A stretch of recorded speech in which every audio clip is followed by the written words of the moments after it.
त्यसपछि मुन्दम ट्रेनको कुरा पनि तपाईहरुले सुनिरहनु भएको छ। प्रदेश सरकारले एउटा महत्त्वकांक्षी एउटा नयाँ उत्पादनको रूपमा पर्यटकीय एउटा चाहिँ प्रोडक्टको रूपमा हामीले मुन्दम ट्रेनलाई हामीले अगाडि बढाइराखेका छौं।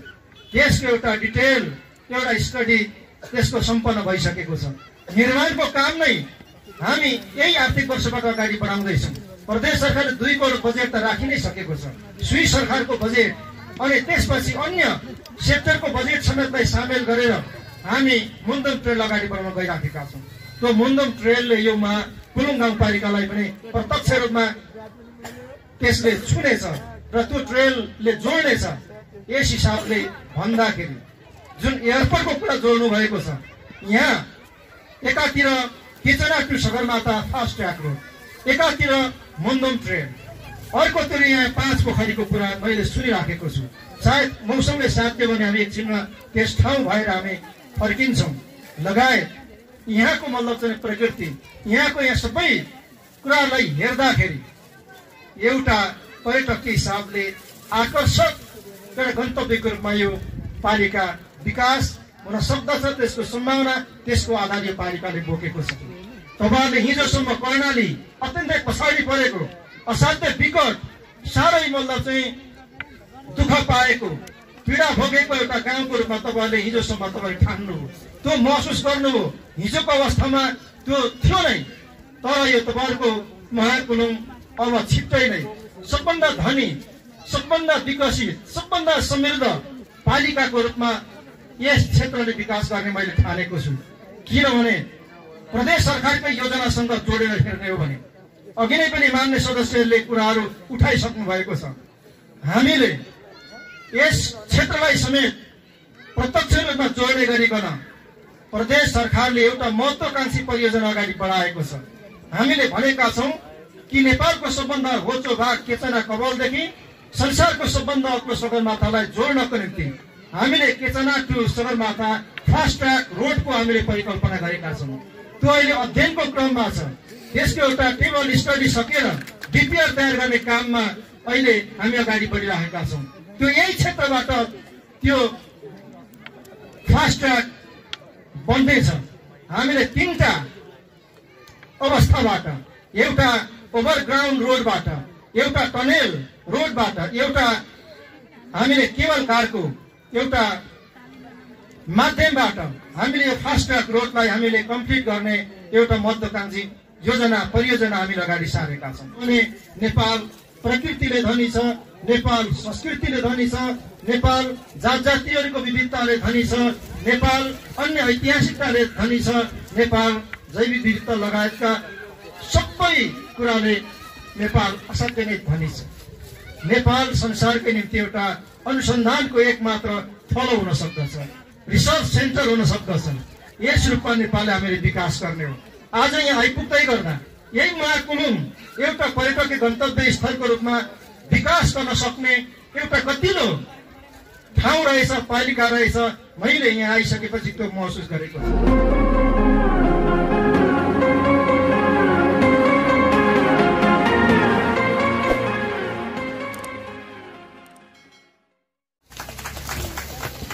आज महाकुलुङवासीका लागि मात्रै होइन, सिङ्गो प्रदेशकै लागि खुसीको दिन हो। मैले यो महसुस गरेको छु। यस प्रदेशको सोलुखुम्बु जिल्लाको अति विकट महाकुलुङ गाउँपालिकामा 15 शय्याको अस्पताल आज औपचारिक रूपमा सञ्चालनमा आएको छ, जसको भवन हामीले उद्घाटन गरेका छौं। यस ठाउँमा यस प्रकार 15 शय्याको अस्पताल सञ्चालनमा ल्याउनु, भवन उद्घाटन गरेर सेवा प्रवाह नागरिकहरू बीचमा पुर्याउनु, त्यो असाध्य नै ठुलो कुरा हो, असाध्य नै महत्त्वको कुरा हो, असाध्य नै खुसीको कुरा हो। नेपाल सरकारको नीति अनुसार, त्यस नीतिमा आधारित कार्यक्रम र योजना अनुसार आज यस पालिकामा यस स्तरको अस्पताल तयार भएको छ र सेवा सञ्चालन सुरु भएको छ। म नेपाल सरकारलाई समेत सिङ्गो प्रदेशको तर्फबाट, सम्पूर्ण दाजुभाइ दिदीबहिनीहरूको तर्फबाट म धन्यवाद भन्न चाहन्छु र गाउँपालिका अध्यक्ष, उपाध्यक्ष लगायत जनप्रतिनिधिहरू, मान्य सदस्यज्यूहरू जसको तत्परतामा, जसको पहलमा, जसको क्रियाशीलतामा यति चाँडै यति राम्रो अस्पताल तयार भएको छ, म गाउँपालिकाका अध्यक्ष, उपाध्यक्ष लगायत यस जिल्लाका मान्य सदस्यज्यूहरूलाई समेत म धन्यवाद भन्न चाहन्छु। हामीले भवनको संक्षिप्त अवलोकन गरेका छौं। पालिकाले आफ्नो स्रोतबाट एकजना डाक्टरको बन्दोबस्त गरेको रहेछ। केही अन्य स्टाफहरूको व्यवस्था गरेर न्यूनतम सेवा अहिले सञ्चालनमा आइसकेको अवस्था रहेछ। आज हामीलाई महसुस भएको छ, मलाई महसुस भएको छ, हामीले राम्रो भवन बनाएर मात्रै हुँदैन, हामीले केही चिकित्सकहरूको व्यवस्था गरेर मात्रै हुँदैन। आज जनतालाई आफ्नै घर दैलोमा, आफ्नै पालिकाको केन्द्रमा सुविधा सम्पन्न अत्याधुनिक उपकरणहरूका साथमा सबै प्रकारको सेवा प्राप्त गर्ने कुरा सबभन्दा महत्त्वको कुरा हो, सबभन्दा ठुलो कुरा हो, ताकि हामीले सामान्य उपचार गर्नको निम्ति सल्लेरी पुग्न नपरोस्, हामीले सामान्य उपचारका निम्ति हामीले विराटनगर पुग्न नपरोस्, हामीले काठमाडौँ पुग्न नपरोस्। हामीले त्यस प्रकार प्रत्येक स्थानीय पालिकाहरूमा 15 संख्याको कम्तीमा स्वास्थ्य केन्द्रहरू स्थापना गर्ने हाम्रो लक्ष्य, हाम्रो घोषणा। त्यसभित्र सुविधा सम्पन्न अत्याधुनिक उपकरणहरूका साथमा, पर्याप्त जनशक्तिका साथमा जनताहरूलाई स्थानीय तहमै गुणस्तरीय सेवा, स्वास्थ्य सेवा उपलब्ध गराउने हाम्रो बाचा हो, हाम्रो त उद्देश्य हो, हाम्रो त घोषणा हो। त्यसैले आजको दिनबाट एउटा नयाँ जिम्मेवारी हाम्रो काँधमा थपिएको छ। त्यो जिम्मेवारी भनेको त्यो राम्रो भवनमा, त्यहाँ भएका कोठाहरूमा अत्याधुनिक सुविधा सम्पन्न उपकरणहरूको अब बन्दोबस्त हामीले गर्नुपर्नेछ। त्यो जिम्मेवारी हामीलाई थपियो। यहाँ अब थप डाक्टरहरूको व्यवस्था गर्ने, थप अन्य स्टाफहरूको, कर्मचारीहरूको व्यवस्था गर्ने जिम्मेवारी समेत हाम्रो काँधमा थपिएको छ।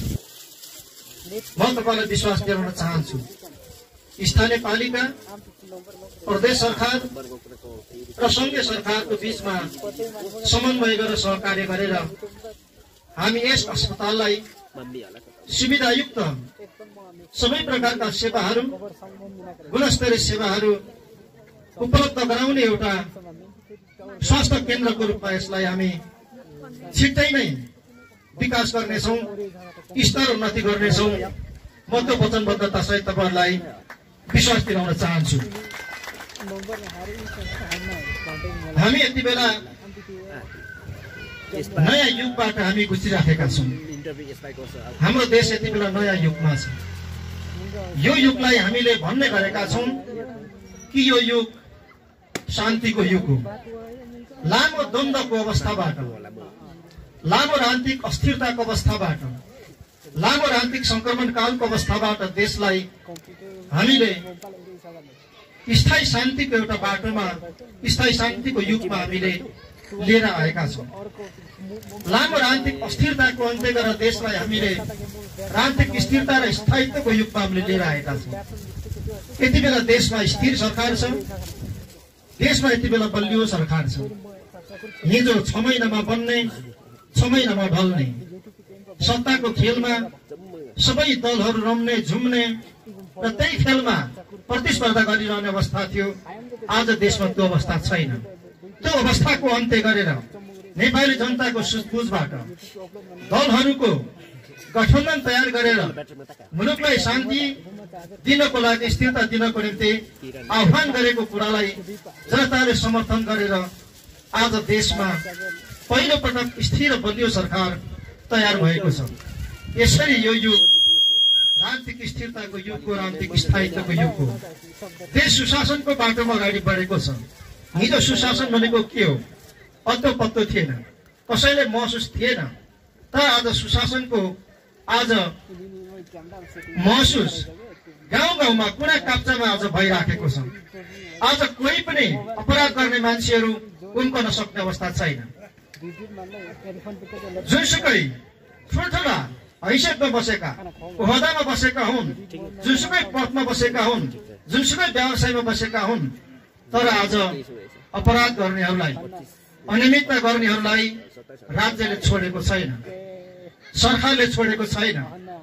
हामी सुशासनको बाटोमा अगाडि बढिसकेका छौं। यो युग सुशासनको युग हो। हामी विकास र समृद्धिको युगमा प्रवेश गरेका छौं। हिजो विकास भनेको आकाशको फल सरह थियो। विकास कुन चराको नाउँ हो अत्तो पत्तो थिएन। विकास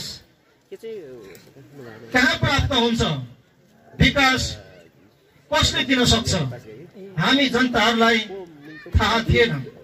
तर आज विकास हाम्रो हातमा छ, समृद्धि आज हाम्रो हातमा छ। तपाईले यो पालिकामा सरकार चुनेपछि यही सरकारको नेतृत्वमा यहाँ आज मोटर बाटो आएको छ। यहाँ मात्रै होइन, माथि छेस्कामसम्म पुगेको छ। अब भोजपुरसँग जोडिँदैछ, हामी जोड्दैछौँ। भनिसकेपछि यो विकासको युग हो, यो समृद्धिको युग हो। आज विकास हाम्रो हातमा छ, समृद्धि हाम्रो हातमा छ। यस प्रकार यो विकास र समृद्धिको युग हो। यसरी नेपाल नयाँ युगमा छ, हामी यसरी भन्न सक्दछौँ। यो युग विकास र समृद्धिको युग हो। आज हामीले समृद्ध नेपाल र सुखी नेपालीको राष्ट्रिय आकांक्षा हामीले तय गरेका छौँ। यो 3 करोड नेपाली जनताहरूको साझा आकांक्षा हो। यो आकांक्षालाई प्राप्त गर्नको निम्ति आज संघीय संरचना अन्तर्गत प्रदेश सरकारहरू 7 वटा बनेका छन् अनि स्थानीय सरकारहरू बनेका छन्। 3टा तहमा सरकारहरू हामीले बनाएर ती सरकारहरू मार्फत 3 करोड नेपाली जनताहरूको साझा राष्ट्रिय आकांक्षालाई पूरा गर्नको निम्ति, प्राप्त गर्नको निम्ति हामी 3टा तहमा सहकार्य गरिरहेका छौं। हामी 3टा तहमा समन्वय गरिरहेका छौं र सहअस्तित्वको एउटा सिद्धान्तमाथि उभिएर हामी अगाडि बढिरहेका छौं। हामीले यो साझा राष्ट्रिय आकांक्षालाई प्राप्ति गर्नको निम्ति हामीले संघीयताको बाटो हामीले रोजेका छौं। संघीयताको बाटो हामीले अवलम्बन गरेका छौं। संघीय प्रणालीको बाटो भएर मात्रै नेपाल राष्ट्रको विकास सम्भव छ, नेपालको समृद्धि सम्भव छ, जनताको हित, जनताको चाहिँ भलाइ सम्भव छ। हामीले रोजेको बाटो यो छ। यो बाटो नयाँ छ। यो बाटो हामीले पहिलो पटक नेपालमा अवलम्बन गरिराखेका छौं, संघीय प्रणालीको बाटो। यो बाटो रोज्नुको तात्पर्य, यो बाटो हिँड्नुको तात्पर्य, यो बाटोले मात्रै नेपालको सबै प्रकारको विविधतालाई जोड्न सक्दछ, जोगाउन सक्दछ। नेपाल हिमाल पहाड तराईले जोडिएको देश छ। नेपाल 125 भन्दा बढी जात जातिहरू बसोबास भएको देश छ। नेपाल 123 भन्दा बढी भाषाभाषी बोल्नेहरू बसोबास गर्ने देश छ। नेपाल ऐतिहासिकताले, धार्मिक विविधताले, सांस्कृतिक विविधताले, जैविक विविधताले, अनेक विविधताले भरिएको चाहिँ देश छ। संघीयताले मात्रै यो विविधतालाई संरक्षण गर्न सक्दछ। सबै जात, भाषा, धर्म र संस्कृति मान्ने समुदायहरूको पहिचानको कुरा, पहुँचको कुरा, प्रतित्वको कुरा, नेतृत्व र सहभागिताको कुरा संघीयताको बाटोले मात्रै सुनिश्चितता दिन सक्दछ। हामीले यसकारण यो बाटो रोजेका हौं, यसकारण हामीले जो प्रणाली हामीले अवलम्बन गरेका हौं। संघीयताले मात्रै, यो बाटोले मात्रै राज्यका प्रत्येक सेवा सुविधाहरूको पहुँचबाट, सेवाबाट जनतालाई जोड्न सक्दछ। हामीले भन्यौं सिंहदरबारको अधिकार गाउँ गाउँमा पुर्याउने। आज सरकार खोज्नको निम्ति काठमाडौँ पुग्नु पर्दैन। सरकारको मुख देख्नको निम्ति, सरकारसँग आफ्नो कुरा राख्नको निम्ति तपाईले काठमाडौँ धाउनु पर्दैन। पहिला सरकार हेर्नको निम्ति, विकासका कुरा लिएर भौतारिनको निम्ति सिंहदरबार पुग्नु पर्थ्यो, काठमाडौँ पुग्नु पर्थ्यो। आज तपाईको आँगनमा सरकार छ। हामीले यसकारण यो संघीयताको बाटो हामीले रोजेका हौं। संघीय प्रणाली हामी यसकारण रोजेका हौं। आज हाम्रै घर आँगनमा सरकार छ। यो सरकार अधिकार सम्पन्न छ। यो सरकारले आफ्नो नीति आफै बनाउँछ, आफ्नो कार्यक्रम आफै बनाउँछ, आफ्नो बजेट आफै बनाउँछ, आफ्नो बाटो आफै खन्छ, आफ्नो जम्मै जनताका चाहिँ आवश्यकताहरू पूरा गर्ने अभियानमा आफै अगुवाई गर्छ, आफै सहभागी हुन्छ। हामीले यसरी जनताको घर दैलोमा संघीयताको बाटो भएर हामी राज्यका सेवा सुविधाहरूलाई हामी नागरिकहरूको घर दैलोमा हामी जोड्न चाहन्छौं। यसले मात्र जोड्न सक्दछ। हामीले यसकारण हामीले संघीयताको बाटो हामीले रोजेका हौं। आज हाम्रा सानातिना आकांक्षाहरू, हाम्रा चाहनाहरू, हाम्रा सपनाहरू यही स्थानीय तहको सरकारले सम्बोधन गर्छ, पूरा गर्छ, समाधान गर्छ। अलिकति मझौला प्रकृतिका योजनाहरू, आकांक्षाहरू, चाहनाहरू प्रदेश सरकारले सम्बोधन गर्छ। ठुल्ठुला हाम्रा आकांक्षाहरू, ठुल्ठुला हाम्रा सपनाहरूको सम्बोधन केन्द्रीय सरकारले गर्छ, संघीय सरकारले गर्छ। यसरी हामीले संघीयताको बाटो यस तात्पर्यमा, यस मर्ममा हामीले रोजेका हौं। यो बाटो हामीले यसरी यो बाटो हामीले यस प्रकार तय गरेर हामी हिँडिराखेका छौं। यसरी संघीयता हाम्रो लागि हो, संघीयता हाम्रो विकासको लागि हो, संघीयता हाम्रो समृद्धिका लागि हो। संघीयताको कार्यान्वयनबाटै हामी विकास र समृद्धिका प्रतिफलहरू सहज ढंगबाट, स्वाभाविक ढंगबाट प्राप्त गर्न सक्दछौं। जसरी आज हाम्रा घर आँगनमा विकासका प्रतिफलहरू एकपछि अर्को पस्किने, एकपछि अर्को प्राप्त हुने क्रम निरन्तर जारी छ। मैले अघि पनि भने विकास र समृद्धि सम्भव छ। आज विकास र समृद्धि भन्ने कुरा कसैबाट होइन, कसैको कृपाबाट होइन, कसैको तजविजबाट होइन, हामी आफैबाट सम्भव छ। हामी आफैले गर्ने हो। यो युग हाम्रो युगको हो। यो युग जनताको युग हो। आज ठुला र सानाको कुरा छैन, धनी र गरिबको कुरा छैन, फलाना जात र फलाना अर्को जातको कुरा छैन। हाम्रो संविधानले नेपाली जनतालाई समान ढंगबाट, जनतालाई मालिक बनाएर, सबै अधिकार, सबै शक्ति जनताको हातमा राखेर जनतालाई अधिकार सम्पन्न तुल्याएको छ, शक्तिशाली तुल्याएको छ। आज जनताकै हातमा आफ्नो भाग्य र भविष्य कस्तो बनाउने, आफ्नो भाग्य र भविष्यको रेखा कस्तो कोर्ने, यो जम्मै अधिकार जनताको हातमा छ। यसरी यो युग हाम्रो युगको हो। यो युग हाम्रो युगको, यो युगको नेतृत्व हामीले गर्ने हो।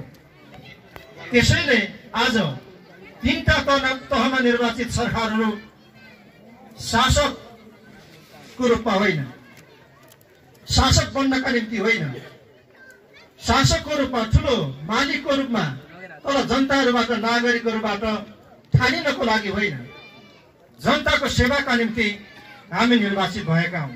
हामी जनताको सेवाका निम्ति हामी हर समय हाम्रो समय खर्च गरिराखेका छौं। संघीय प्रणाली अन्तर्गतको 3टा तहका सरकारहरू अत्यन्तै जिम्मेवार, किन यो युग निर्माण गर्ने, युगको नेतृत्व गर्ने, नयाँ इतिहासको रचना गर्ने, नेपाल राष्ट्रको निर्माण गर्ने, नयाँ नेपाल जो समृद्ध नेपाल, विकसित नेपाल, नयाँ नेपाल निर्माण गर्ने एउटा ऐतिहासिक जिम्मेदारी हामीले बोकेका छौं। पहिला जस्तो जनप्रतिनिधिहरूलाई ढाँट्ने, जनतालाई अल्मलाउने, जनतालाई आँखामा छारो हाल्ने यस्तो खालको अनुमति र सुविधा अहिलेका जनप्रतिनिधि हामीहरूलाई छैन। वडा सदस्यलाई पनि छैन, कार्यपालिका सदस्यलाई पनि छैन, अध्यक्ष उपाध्यक्षलाई हुने कुरै भएन, मुख्यमन्त्रीलाई मान्नेहरूलाई हुने कुरै भएन। त्यसैले असाध्यै पारदर्शी रूपमा, असाध्यै जवाबदेही भएर, जनताप्रति उत्तरदायी भएर हामीले काम गर्नुपर्नेछ, जनताको सेवक भएर। यसरी हामी जनताको सेवक बनेर विकास र समृद्धिको जनताको चाहना र आकांक्षालाई मूर्तरूप दिनको निम्ति हामी क्रियाशील छौं, हामी अगाडि बढिराखेका छौं। त्यसैले आज हाम्रो हातमा छ। त्यसैले अब चाहे सडकको पहुँचको कुरा होस्, धमाधम सडक नपुगेका ठाउँहरूमा सडक पुर्याउने काम हामी गरिराखेका छौं। जहाँ ट्र्याक खुलेको छैन हामी त्यहाँ ट्र्याक हामी खोल्न चाहन्छौँ। जहाँ ट्र्याक खुलिसकेको छ त्यसपछि हामीलाई हिउँद बर्खा चल्ने बाटो हामीलाई चाहिन्छ, किनभने हामीले त्यो बाटो हामीले प्रयोग गर्नुपर्छ। हाम्रा उत्पादित वस्तुहरूलाई बजारमा पुर्याउनुपर्छ। हामीले त्यो बाटोको माध्यमबाट थुप्रै हामीले सुविधाहरू हामीले लिनुपर्ने हुन्छ। त्यसैले ट्र्याक खुलिसकेका सडकहरूलाई स्तरोन्नति गर्ने हो। कम्तीमा ग्राभेलसम्म गरेर हामीले हिउँद बर्खा सडकहरूलाई सुचारू रूपमा सञ्चालन गर्ने स्तरको बनाउने हो। यसपछि ग्राभेल भइसकेका बाटाहरूलाई, मुख्य बाटाहरूलाई कालोपत्रे बनाउनको निम्ति अगाडि बढाउने हो। हामी त्यस योजनाका साथमा, त्यस सोचका साथमा अगाडि हामी बढिराखेका छौँ। आज तपाईँहरूकै अगाडि, तपाईँहरूकै घर आँगनमा स्थानीय तहको चुनाव पछाडि अध्यक्ष उपाध्यक्षहरू तपाईँले चुनिसके पछाडि आज बाटाघाटाका कामहरू, आज अन्य कामहरू, यति ठुलो अस्पताल निर्माणको काम, सञ्चालनमा आउने काम हाम्रै आँखा अगाडि हामीबाटै हाम्रै भाइ छोराहरू चुनावमा जितेर आज यो सम्भव भएको छ। त्यसैले अब हामीले कसैको आश गर्ने होइन, कहीँ कतैबाट कसैले पठाइदिन्छ कि भन्ने होइन, कसैको कृपाबाट आउँछ कि कसैको तर्फबाट आउँछ कि होइन। भएका साधन स्रोतहरूलाई उपयोग गरेर, हाम्रो सीमित स्रोत र साधनहरूलाई ठिक ढङ्गले सदुपयोग गरेर अब हामीले बाटाघाटाहरू अन्य कुरा, त्यसको स्तरोन्नति गर्ने कुरा, अस्पतालहरू बनाउने कुरा, अस्पतालहरूलाई पनि स्तरोन्नति गर्ने कुरा, अनि गुणस्तरीय शिक्षा अनि गुणस्तरीय स्वास्थ्य सेवा घर घरमा पुर्याउने कुरादेखि लिएर कृषि क्षेत्रलाई कसरी व्यावसायिक बनाउने, कसरी कृषि क्षेत्रलाई हामीले आधुनिक बनाउने, कसरी उत्पादन बढाउने, कसरी बजारको टुङ्गो गर्ने, कसरी किसानहरूले उत्पादन भएका वस्तुहरूको मूल्य प्राप्त गर्ने देखि लिएर उत्पादित वस्तुहरूको प्रशोधन गर्ने कुरादेखि लिएर त्यसलाई ब्रान्डिङ गर्ने कुरादेखि लिएर त्यसलाई बजारमा पुर्याउने कुरादेखि लिएर यी सबै कुराहरू अब हामीले गर्ने हो। कृषि क्षेत्रमा, पर्यटन क्षेत्रको बारेमा अघि नै पनि चर्चा भइसकेको छ। पर्यटन क्षेत्र हाम्रो समृद्धिको एउटा महत्त्वपूर्ण आधार र माध्यम हो। आज पर्यटन भन्न बित्तिकै सिङ्गो नेपाल नै एउटा पर्यटकीय गन्तव्य स्थल हो। कुनै खास विशेष सगरमाथा क्षेत्र मात्रै होइन, चितवन मात्रै होइन, पोखरा मात्रै होइन, काठमाडौँ मात्रै होइन, सिङ्गै नेपाललाई नै हामीले एउटा आकर्षक पर्यटकीय एउटा गन्तव्य देशको रूपमा संसारका सामु हामीले चिनाउन सक्नुपर्छ। किनभने नेपाल विविधताले भरिएको देश छ। संसारको ध्यान नेपालले तान्न सक्दछ, तानिराखेको छ र लाखौं पर्यटकहरू नेपाललाई बुझ्नको निम्ति, अध्ययन गर्नको निम्ति आज विदेशीहरू नेपाल आउनको निम्ति आज तयार भइराखेका छन्। किनभने नेपाल प्रकृतिले धनी छ, नेपाल संस्कृतिले धनी छ, नेपाल जात जातिहरूको विविधताले धनी छ, नेपाल अन्य ऐतिहासिकताले धनी छ, नेपाल जैविक विविधता लगायतका सबै कुराले नेपाल असाध्यै नै धनी छ। नेपाल संसारकै निम्ति एउटा अनुसन्धानको एकमात्र थलो हुन सक्दछ, रिसर्च सेन्टर हुन सक्दछ। यस रूपमा नेपालले हामीले विकास गर्ने हो। आज यहाँ आइपुग्दै गर्दा यही महाकुलुङ एउटा पर्यटकीय गन्तव्य स्थलको रूपमा विकास गर्न सक्ने एउटा गतिलो ठाउँ रहेछ, पालिका रहेछ। मैले यहाँ आइसकेपछि त्यो महसुस गरेको अत्यन्तै पछाडि परेको, असाध्य विकट, साह्रै मतलब चाहिँ दुःख पाएको, पीडा भोगेको एउटा गाउँको रूपमा तपाईँहरूले हिजोसम्म तपाईँले ठान्नुभयो, त्यो महसुस गर्नुभयो। हिजोको अवस्थामा त्यो थियो नै, तर यो तपाईँहरूको महाकुलुङ अब छिट्टै नै सबभन्दा धनी, सबभन्दा विकसित, सबभन्दा समृद्ध पालिकाको रूपमा यस क्षेत्रले विकास गर्ने मैले ठानेको छु। किनभने सरकारकै योजनासँग जोडेर हेर्ने हो भने अघि नै पनि मान्य सदस्यहरूले कुराहरू उठाइसक्नु भएको छ। हामीले यस क्षेत्रलाई समेत प्रत्यक्ष रूपमा जोड्ने गरिकन प्रदेश सरकारले एउटा महत्त्वकांक्षी परियोजना अगाडि बढाएको छ। हामीले भनेका छौँ कि नेपालको सबभन्दा होचो भाग केचना कवलदेखि संसारको सबभन्दा अग्लो सगरमाथालाई जोड्नको निम्ति हामीले केचना टु सगरमाथा फास्ट ट्र्याक रोडको हामीले परिकल्पना गरेका छौँ। त्यो अहिले अध्ययनको क्रममा छ।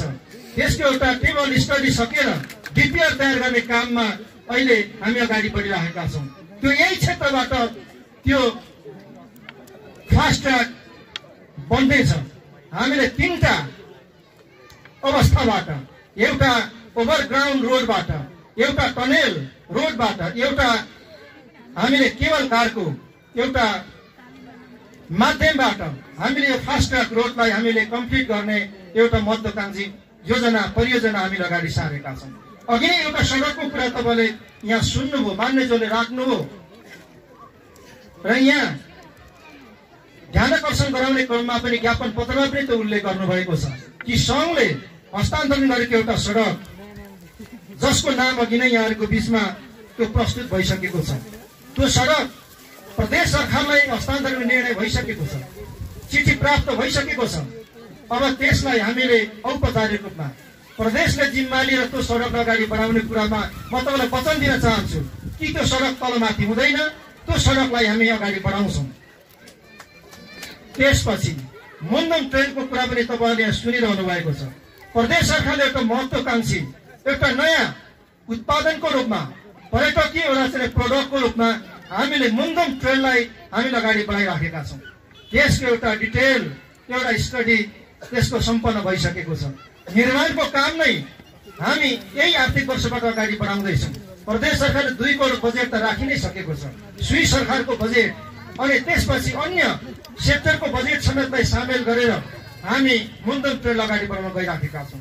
त्यो मुन्दम ट्रेनले यो कुलुङ गाउँपालिकालाई पनि प्रत्यक्ष रूपमा त्यसले छुनेछ र त्यो ट्रेनले जोड्नेछ। यस हिसाबले भन्दाखेरि जुन एयरपोर्टको कुरा जोड्नु भएको छ, यहाँ एकातिर Kechana to Sagarmatha fast track road, एकातिर मुन्दम ट्रेन, अर्कोतिर यहाँ 5 पोखरीको कुरा मैले सुनिराखेको छु।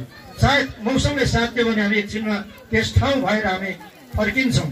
लगायत यहाँको मतलब चाहिँ प्रकृति, यहाँको यहाँ सबै कुरालाई हेर्दाखेरि एउटा पर्यटकीय यसो हुँदा हामी योजनाबद्ध रूपमा स्थानीय पालिकासँग समन्वय गरेर सहकार्य गरेर यो ठाउँको विकासलाई तपाईहरु मास्टर प्लान बनाउनुहोस्। त्यो मास्टर प्लानमा आधारित भएर हामी यस ठाउँको विकासलाई प्राथमिकताका साथमा हामी अगाडि बढाउन चाहन्छौँ। म त्यो विश्वास पनि तपाईलाई दिलाउन चाहन्छु। यहाँ थुप्रै कुराहरू यहाँ राख्नु भएको छ। ती राख्नुभएका कुराहरूको बारेमा ध्यान आकर्षण पनि भएको छ। कतिपय यहाँले ज्ञापन पत्रमा उल्लेख गर्नुभएका कुराहरूमा हामीले बजेट पनि हामीले राखिसकेका छौँ। झोलुङ्गे पुलहरू हामीले कतिपय बनाइ पनि सकेका छौँ। बाँकी केही मागहरू भएका छन्, ती झोलुङ्गे पुलहरू बन्छन् नै। सडक पुलका कुराहरू आएका छन्। केही माथि महाकुलुङ एउटा बहुउद्देश्य तालको पनि कुरा आएको छ।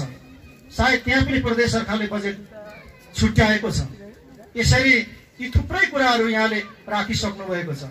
बेली ब्रिजको कुरा हामीले मान्य उत्तम बस्नेतले जब मसँग कुरा गर्नुभयो, मैले आफैले नै त्यो बेली ब्रिज यहाँ ल्याउनको निम्ति आफैले अगुवाई गरेर आएको छ। सायद यही पालिकासँग त्यो सम्बन्धित हुनु पर्दछ।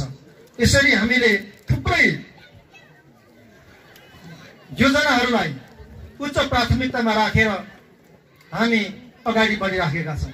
यहाँ तपाईँहरूको निर्वाचित प्रतिनिधि असाध्यै सक्रिय हुनुहुन्छ। अध्यक्षज्यू हर विराटनगर आउनुहुन्छ, उहाँले आफ्ना कुराहरू प्रदेश सरकारसँग व्यवस्थित तरिकाले राख्नुहुन्छ, उहाँले फोनमा कुरा गर्नुहुन्छ। यस प्रकार असाध्यै नै एउटा सक्रिय जनप्रतिनिधि तपाईँले चुन्नु भएको छ। मान्यज्यूहरू उत्तिकै सिन्सियर हुनुहुन्छ। त्यसकारण अब विकास एउटा योजनामा आधारित, अध्ययन र अनुसन्धानमा आधारित भएर हामीले दिगो ढङ्गबाट हामीले विकास गर्नुपर्छ। हामीलाई दिगो विकासको खाँचो छ। हामीले गरेका कामहरू क्वालिटीको हुनुपर्छ। हामीले आज सडक खनेर 2 महिनापछि भत्किने खालको होइन, आज भवन बनाएर 1 वर्षपछि मक्किने खालको होइन, आज हामीले खानेपानी बनाएर 6 महिनापछि बन्द हुने खालको होइन, हामीले सिँचाइको कुलो हामीले तयार गरेर 3 महिनामा भत्कने खालको होइन। हामीले अब गर्ने कामहरू गुणस्तरीय हुनुपर्छ, दिगो खालको हुनुपर्छ। किनभने हामी नेपाल राष्ट्र निर्माण गर्न गइराखेका छौँ, हामी बलियो राष्ट्र निर्माण गर्न गइराखेका छौँ। त्यसैले कुनै पनि कामहरूमा त्यसको क्वालिटीमा त्यसको क्वान्टिटीमा कम्प्रोमाइज नगरिकन हरेक कामहरूलाई अगाडि बढाउनको निम्ति हामीले आवश्यक निर्देशन, आवश्यक अनुगमन गर्ने हिसाबबाट हामी अगाडि बढिराखेका छौँ। त्यसैले म यहाँलाई विश्वास दिलाउन चाहन्छु कि अब जुनसुकै खालका समस्याहरूको समाधान हुन्छ, सम्बोधन हुन्छ। हामीले कहीँ निराश भएर बस्नुपर्ने, खुम्चिएर बस्नुपर्ने अब दिनहरू हाम्रा सामान्यमा छैनन्। जति खुम्चिनु हामी पहिल्यै खुम्च्यौँ, जति हामीले तर्पिनु पहिल्यै हामीले तर्प्यौँ, जति हामीले दुःख पायौँ पहिल्यै दुःख पायौँ। त्यो युगको हामीले अन्त्य गरेर यो एउटा नयाँ युगमा हामी चाहिँ प्रवेश गरेका छौँ। यो युग हाम्रो युग हो, यो युग हामीले बनाउने हो।